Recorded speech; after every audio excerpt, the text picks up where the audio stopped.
আসসালামু আলাইকুম। সবাইকে স্বাগত জানাচ্ছি বিডি দর্পণের নিয়মিত আয়োজন আজকের দুনিয়ায়। আপনাদের সাথে আছি আমি ফাহাদিয়া মিতু। চলুন জেনে নেওয়া যাক সারা দুনিয়ায় এই পর্যন্ত ঘটে যাওয়া প্রধান খবরগুলো। হত্যা চেষ্টা থেকে বেঁচে যাওয়ার একদিন পর আনুষ্ঠানিকভাবে রিপাবলিকান পার্টির প্রেসিডেন্ট প্রার্থী হিসেবে ডোনাল্ড ট্রাম্পের নাম ঘোষণা করা হলো। স্থানীয় সময় সোমবার উইসকনসিন অঙ্গরাষ্ট্রের মিলওয়াকিতে শুরু হওয়া দলটির সম্মেলনে শুরু থেকেই যোগ দিয়েছেন ট্রাম্প। এ সময় তার ডান কানে ছিল ব্যান্ডেজ। নিজে প্রার্থী হিসেবে আনুষ্ঠানিক মনোনয়ন পাওয়ার পর রানিং মেটের নাম ঘোষণা করেছেন সাবেক এই প্রেসিডেন্ট। এবার ট্রাম্প তার ভাইস প্রেসিডেন্ট প্রার্থী বা রানিং মেট হিসেবে বেছে নিয়েছেন ওহাইও অঙ্গরাষ্ট্রের গভর্নর জেডি ভান্সকে। আল জাজিরা জানিয়েছে, এবারের রিপাবলিকান কনভেনশনে ২,৪০০-র কিছু বেশি ডেলিগেট অংশ নিচ্ছেন। কনভেনশনে প্রতিনিধি পরিষদের স্পিকার মাইক জনসন জানান, ট্রাম্প ২,৩৮৭ জন ডেলিগেটের সমর্থন পেয়েছেন। নিয়ম অনুযায়ী দলীয় মনোনয়ন নিশ্চিত করতে ১,২১৫ জন ডেলিগেটের সমর্থন প্রয়োজন। কনভেনশনে অংশ নিতে ট্রাম্প রোববার রাতেই উইসকনসিনে চলে যান। এর আগের দিন শনিবার পেনসিলভানিয়া অঙ্গরাষ্ট্রের বাটলারে এক সমাবেশে অংশ নেবার সময় তার ওপর গুলি চালানো হয়েছিল। ট্রাম্পের কান ছুঁয়ে বেরিয়ে যায় একটি গুলি। অল্পের জন্য প্রাণে রক্ষা পান তিনি। ৩৯ বছর বয়সী জেডি ভান্স একসময় ট্রাম্পের সমালোচক হিসাবে পরিচিত থাকলেও গত কিছুদিনে তাদের মধ্যে সুসম্পর্ক গড়ে উঠেছে। ভান্সের প্রশংসা করে ট্রাম্প সামাজিক যোগাযোগ মাধ্যমে এক পোস্টে বলেছেন, ভাইস প্রেসিডেন্ট হিসেবে জেডি ভান্স আমাদের সংবিধান রক্ষার জন্য লড়াই করা চালিয়ে যাবেন, আমাদের সামরিক বাহিনীর পাশে থাকবেন এবং আমেরিকাকে আবারও বিশ্বসেরা বানাতে তিনি আমাকে সব রকম সহায়তা করবেন। এদিকে রিপাবলিকান কনভেনশনের বাইরে বিক্ষোভ করেছেন অনেক নাগরিক। ফিলিস্তিনপন্থী বিক্ষোভকারীরা সেখানে জড়ো হয়ে গাজা উপত্যকায় যুদ্ধবিরতির দাবি জানান। এছাড়া ট্রাম্পের অভ্যন্তরীণ রাজনীতির পক্ষে বিপক্ষেও বিক্ষোভ হওয়ার কথা জানিয়েছে আল জাজিরা। ট্রাম্প গরিবদের প্রতিনিধিত্ব করেন না এমন স্লোগান নিয়ে বিক্ষোভ করেছে একটি সংগঠন। ইমরান খানের রাজনৈতিক দল পিটিআই নিষিদ্ধ করার সিদ্ধান্ত নিয়েছে পাকিস্তানের সরকার। শিগগিরই এই ইস্যুতে পদক্ষেপ নেওয়া হচ্ছে বলে জানিয়েছেন দেশটির তথ্যমন্ত্রী আতা তারার। সোমবার ইসলামাবাদে এক সংবাদ সম্মেলনে আতা তারার জানান, বিদেশি তহবিল গ্রহণ, ৯ মের দাঙ্গা, রাষ্ট্রের গোপন তথ্য ফাঁস এবং সেই সঙ্গে এই ইস্যুতে যুক্তরাষ্ট্রের পার্লামেন্টে নিন্দা প্রস্তাব ফাঁস সবকিছু আমলে নিয়ে এই সিদ্ধান্ত নেওয়া হয়েছে। পাকিস্তানে ইংরেজি দৈনিক দ্য ডনের খবরে বিষয়টি পিটিআই এর ওপর নিপীড়নের সর্বশেষ পদক্ষেপ হিসেবে আখ্যায়িত করা হয়েছে। কী কারণে সরকার এই সিদ্ধান্ত নিয়েছে? সাংবাদিকদের এমন প্রশ্নের উত্তরে তথ্যমন্ত্রী বলেন, গত কয়েক বছরের ঘটনা প্রবাহে যে ব্যাপারটি সরকার ভালোভাবে উপলব্ধি করতে পেরেছে তা হল এই দলটি দেশের অগ্রযাত্রা বিরোধী। দেশ যদি সামনে এগোতে চায় তাহলে পিটিআইকে সঙ্গে নিয়ে তা সম্ভব নয়। মন্ত্রী বলেন, এই কারণেই সংবিধানের ১৭ নম্বর ধারা অনুযায়ী আমরা পিটিআইকে নিষিদ্ধ করার পদক্ষেপ নিতে যাচ্ছে। শিগগিরই সুপ্রিম কোর্টে এই ইস্যুতে প্রস্তাব পাঠানো হবে। পাকিস্তানের বিশ্বকাপজয়ী ক্রিকেট অধিনায়ক থেকে রাজনীতিতে আসা ইমরান খান ১৯৯৬ সালে পাকিস্তান তেহরিক ই ইনসাফ পিটিআই গঠন করেন। ২০১৮ সালের নির্বাচনে জয়ী হয়ে প্রথমবারের মতো দেশটির প্রধানমন্ত্রী হন তিনি। তবে কয়েকজন সাবেক প্রধানমন্ত্রীর মতো তাকেও মেয়াদ শেষ হবার আগেই বিদায় নিতে হয়েছে। সামরিক গোয়েন্দা সংস্থা আইএসআই এর সঙ্গে দ্বন্দ্বের জের ধরে ২০২২ সালের ১০ এপ্রিল পার্লামেন্টের বিরোধী দলীয় সদস্যদের অনাস্থা ভোটে ক্ষমতাচ্যুত হন ইমরান খান। ক্ষমতা হারানোর পর থেকে তার বিরুদ্ধে একের পর এক অভিযোগে মামলা হতে থাকে। সেসব মামলার সাজাপ্রাপ্ত আসামি হিসেবে ২০২৩ সালের আগস্ট থেকে কারাগারে আছেন ইমরান খান। গত জাতীয় নির্বাচনেও তার দলকে অংশ নিতে দেওয়া হয়নি। নেতারা বিচ্ছিন্নভাবে স্বতন্ত্র প্রার্থী হিসেবে নির্বাচন করেছেন। গাজা যুদ্ধের ফলে ট্যাঙ্ক সংকট দেখা দিয়েছে ইসরায়েলি বাহিনীতে। সাম্প্রতিক সময়ে উপত্যকার প্রতিরোধ যোদ্ধাদের হামলায় প্রচুর ট্যাঙ্ক ধ্বংস ও বিকল হয়ে যাওয়ায় এই সংকট তৈরি হয়েছে, যার ফলে নতুন করে নারী ট্যাঙ্ক ক্রুদের বাহিনীতে যুক্ত করতে পারছে না ইসরায়েলি প্রতিরক্ষা বাহিনী। ইসরায়েলি সংবাদপত্র ইয়েদিওহত আহরোনথের এক রিপোর্টে বলা হয়েছে একথা। সম্প্রতি গাজার যুদ্ধে নারী ট্যাঙ্ক ক্রুদের যুক্ত করা বিষয়ক একটি পিটিশনের জবাবে ইসরায়েলি বাহিনী জানিয়েছে, তাদের হাতে ক্রুদের প্রশিক্ষণ দেওয়ার মতো পর্যাপ্ত ট্যাঙ্ক নেই। সেই সাথে তৈরি হয়েছে গোলা বারুদের সংকট, যার ফলে সামরিক বাহিনীর চিফ অব স্টাফ ২০২৫ সালের নভেম্বর পর্যন্ত নারী ক্রুদের বাহিনীতে যুক্ত করার পরিকল্পনা স্থগিত করেছেন। পিটিশনে জানা গেছে, ইসরায়েলি দখলদার বাহিনী সম্প্রতি নারী ট্যাঙ্ক ক্রুদের গাজা যুদ্ধক্ষেত্রে পাঠানোর একটি পরিকল্পনা হাতে নিয়েছিল, কিন্তু ট্যাঙ্ক সংকটের কারণে তা স্থগিত করা হয়। আল মায়াদিনের খবরে বলা হয়েছে, এর মাধ্যমে মূলত গাজা যুদ্ধে প্রচুর ট্যাঙ্ক হারানোর কথা স্বীকার করল ইসরায়েলি বাহিনী। উপত্যকার যুদ্ধের ফলে তাদের ট্যাঙ্ক ও গোলার বড় ধরনের সংকট তৈরি হয়েছে। এ যুদ্ধে অনেক সেনাকেও হারিয়েছে ইসরায়েল।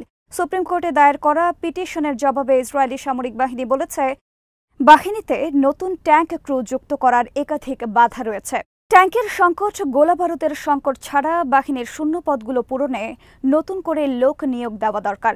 প্রশিক্ষকের সংকটও রয়েছে। এতে বলা হয়, গাজা সহ অন্য ফ্রন্টগুলোতে যুদ্ধের কারণে এই সংকট তৈরি হয়েছে। যুদ্ধে অনেক ট্যাঙ্ক ধ্বংস হয়েছে, অনেক ট্যাঙ্ক বিকল হয়ে পড়েছে, যেগুলো যুদ্ধ কিংবা প্রশিক্ষণের কাজে ব্যবহারের উপযোগী নয়। গাজা উপত্যকায় প্রতিদিনই হামাসের অ্যান্টি ট্যাঙ্ক রকেটের গোলার আঘাত হানছে ইসরায়েলি ট্যাঙ্কের ওপর। গোপন স্থান থেকে প্রতিরোধ যোদ্ধারা কাঁধে বহনযোগ্য আল ইয়াসিন রকেটের সাহায্যে হামলা করেছে ইসরায়েলের মার্কাভা ট্যাঙ্কের ওপর। এসব হামলার ভিডিও সামাজিক যোগাযোগ মাধ্যমে প্রকাশ করেছে হামাস, যা থেকে গাজার যুদ্ধে ইসরায়েলের ক্ষয়ক্ষতির পরিমাণ সম্পর্কেও ধারণা পাওয়া যাচ্ছে, যদিও ইসরায়েল ক্ষয়ক্ষতির বিষয়ে খুব কম তথ্যই স্বীকার করছে। গাজা উপত্যকায় প্রতিরোধ যুদ্ধের ২৮৩তম দিন ছিল সোমবার। এদিন দখলদার সেনাদের দুটি মার্কাভা ট্যাঙ্ক শক্তিশালী বিস্ফোরক দিয়ে ধ্বংস করেছে হামাস যোদ্ধারা। সেই সাথে মরেছে ট্যাঙ্কের ভেতরে ও আশেপাশে থাকা সেনারা। ইসরায়েলি বাহিনীর ছোড়া একটি অবিস্ফোরিত মিসাইল ব্যবহার করে এই হামলা চালিয়েছে যোদ্ধারা।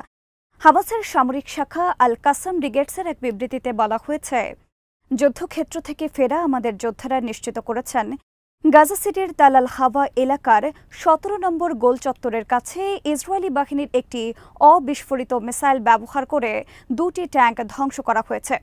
ট্যাঙ্ক দুটির পাশে থাকা সেনারা নিশ্চিতভাবেই নিহত কিংবা আহত হয়েছে। উপত্যকার আরেক প্রতিরোধ সংগঠন ইসলামিক জিহাদের সামরিক শাখা আল কুদস ব্রিগেডস জানিয়েছে, তাদের যোদ্ধারা ৪ দফায় ইসরায়েলি সেনাদের ওপর হামলা চালিয়েছে। সংগঠনটির এক বিবৃতিতে বলা হয়েছে, রাফা শহরের ইয়াবনা উদ্বাস্তু শিবির এলাকায় মেশিন গান ও অ্যান্টি ট্যাঙ্ক মিসাইল নিয়ে শত্রু সেনাদের সাথে লড়াই করেছে আমাদের যোদ্ধারা। একই এলাকায় একটি আবাসিক ভবনে প্রবেশ করা একদল ইহুদিবাদী সেনার ওপর টিবিজি শেল নিক্ষেপ করেছে আল কুদস ব্রিগেডস। হামলায় সেনা দলটির সদস্যরা নিহত কিংবা আহত হয়েছে বলে জানিয়েছে আল কুদস। এছাড়া ইসরায়েলি সেনা ও তাদের মিলিটারি জিপের ওপর 60 ক্যালিবারের মর্টার হামলা চালিয়েছে যোদ্ধাদের আরেকটি ইউনিট। হামলার পর সেখানে ইসরায়েলি বাহিনীর উদ্ধারকারী হেলিকপ্টার এসে হতাহত সেনাদের নিয়ে গেছে। নেজারিম এলাকায় দখলদার সেনাদের অবস্থানের ওপর মর্টার হামলা চালিয়েছে আল কুদস ব্রিগেডস। লেবানন ভিত্তিক হিজবুল্লাহ জানিয়েছে, তাদের যোদ্ধারা সোমবার উত্তর ইসরায়েলের সেনা অবস্থান লক্ষ্য করে বেশ কয়েকটি হামলা চালিয়েছে। সংগঠনটির বিবৃতিতে বলা হয়েছে, দিনের শুরুতে বিরানিতে সেনা ঘাঁটি লক্ষ্য করে রকেট হামলা চালানো হয়। হামলাটি সরাসরি ঘাঁটিতে আঘাত এনেছে। সকাল 10:50 ইসরায়েলের রাহেব মিলিটারি সাইট লক্ষ্য করে অ্যান্টি ট্যাঙ্ক গাইডেড মিসাইল হামলা করা হয়। হামলার ফলে ঘাঁটির নজরদারি যন্ত্রপাতি ধ্বংস হয়েছে।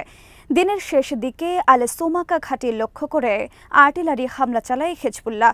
অন্যদিকে এদিন দক্ষিণ লেবাননের কয়েকটি স্থানে হামলা চালিয়েছে ইসরায়েলি যুদ্ধবিমান ও ড্রোন।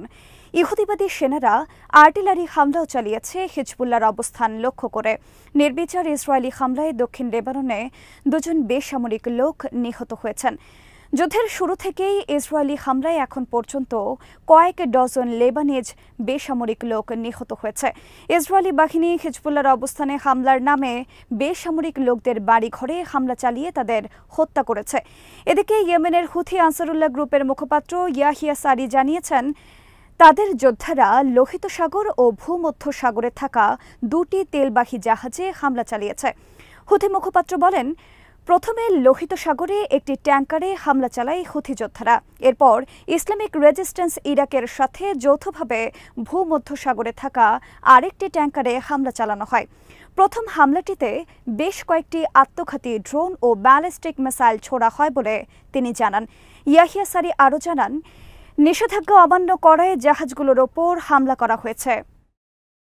প্রায় ৩ মাস স্থগিত থাকার পর ফের শুরু হচ্ছে ফিলিস্তিনের দুই প্রভাবশালী রাজনৈতিক সংগঠন ফাতাহ ও হামাসের মধ্যে ঐক্য সংলাপ।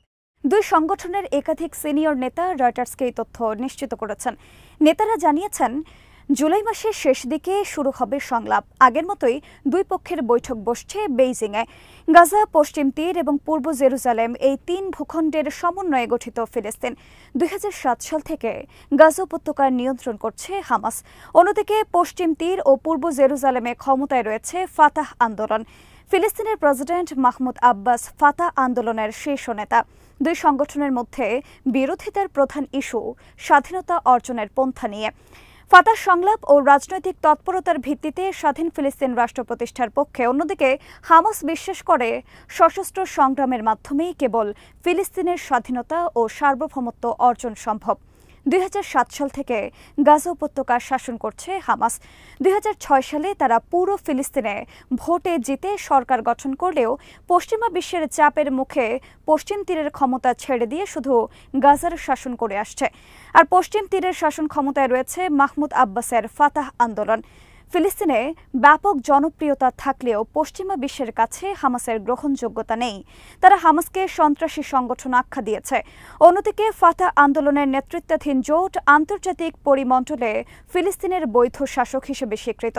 প্রায় ১৭ বছর বৈরিতা চলার পর গত এপ্রিলে বৈঠক শুরু হয় হামাস ও ফাতাহ প্রতিনিধিদের মধ্যে। কিন্তু বেশি দূর এগোনোর আগেই ছেদ পড়ে সেই সংলাপে। তবে সম্প্রতি উভয় পক্ষ আবার নিজেদের মধ্যকার বিভেদগুলো মিটিয়ে নিতে প্রস্তুত, যে লক্ষ্যে বৈঠক হবে বেইজিংয়ে। আজ এখানেই শেষ করছে। সবাই ভালো থাকুন, সুস্থ থাকুন আর দেখতে থাকুন বিডি দর্পণ। চ্যানেলটি ভালো লাগলে সাবস্ক্রাইব করুন, সংযুক্ত থাকুন আমাদের ফেসবুক পেজে। আল্লাহ হাফেজ।